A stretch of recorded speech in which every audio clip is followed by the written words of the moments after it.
I never aspired to be a Muslim. I didn't even want to be a Christian. The whole concept of organized religion was distasteful. I sought to use my mind, not resort to some ancient book for assistance in living my life. If you had offered me millions of dollars to join one faith or another, I would have declined. One of my preferred authors was Bertrand Russell, who maintained that religion is little more than superstition and generally harmful to people. He believed the religious outlook served to inhibit knowledge and promote fear and dependency, in addition to being accountable for much of our world's wars. I remember laughing out loud while reading Hey, Is That You, God? By Dr. Pascal, in which he derided the concept of God through satirical dialogue. It all seemed so logical. Thinkers like us were surely above religious devotees, I thought smugly. I wanted to systematically prove religions were no more than a hoax. I purposefully set out to do just that. Yet, here I am, Muslim. Sure, I made the declaration of faith, but the choice I had was really no choice at all. Essentially, I was compelled, forced to accept Islam. Interestingly, in my talks with followers of religions, especially those other than Islam, I have often noticed that they clearly desire to believe, as if, no matter how many contradictions or errors are pointed out in the scriptures, they brush them aside and maintain their unquestioning faith.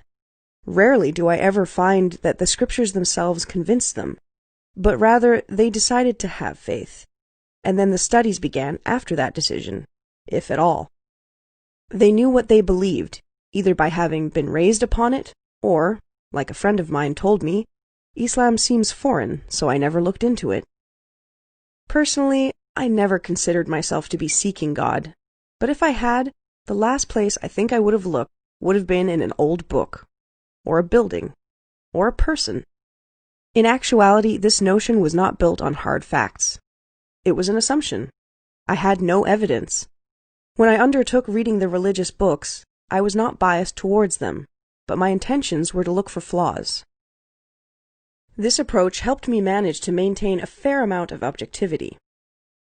My paperback translation of the Quran had been acquired for free. I didn't even stop to chat with the MSA students standing at the table stacked with books. I asked, "Is it free?"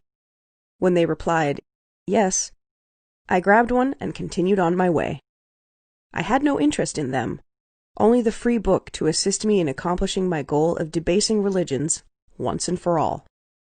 But, as I read that Quran, as its cover became worn and its pages tattered, I became more and more subdued. It was distinct from the other religious books I had also collected. I could understand it easily. It was clear. A friend of mine once began ranting about how God in Islam is angry and vengeful. I came to its defense without even realizing it, opening it up and easily flipping to one of the many pages that said, "Surely God is forgiving, merciful." It was as if the Quran was speaking to me directly, responding to my life. It was an old book, but somehow it was entirely relevant. The Quran was appealing to my intellect, offering me signs and then telling me to think, to ponder and consider. It rejected the notion of blind faith, but encouraged reason and intelligence. It directed humanity towards goodness, recognition of the Creator, plus moderation, kindness, and humility. After some time and life-changing experiences, my interest intensified.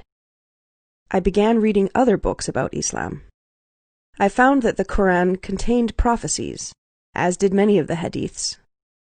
I found that the Prophet, peace be upon him, was corrected several times in the Quran.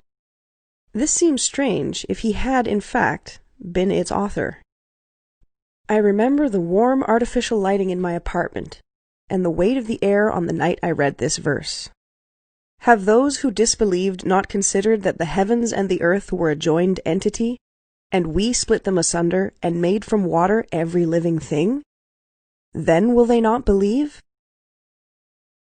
My mind was split when I read this. It was the Big Bang. Suddenly not just a theory, and every living thing from water, wasn't that what scientists had just discovered? I was astonished.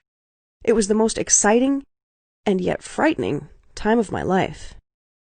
Now what? There were only two choices, and one was no choice at all. I could not deny what I had discovered, ignoring it and going on with my life as before, though I did consider it briefly. That left only one option. I knew I had to accept Islam, because the only alternative was denying truth.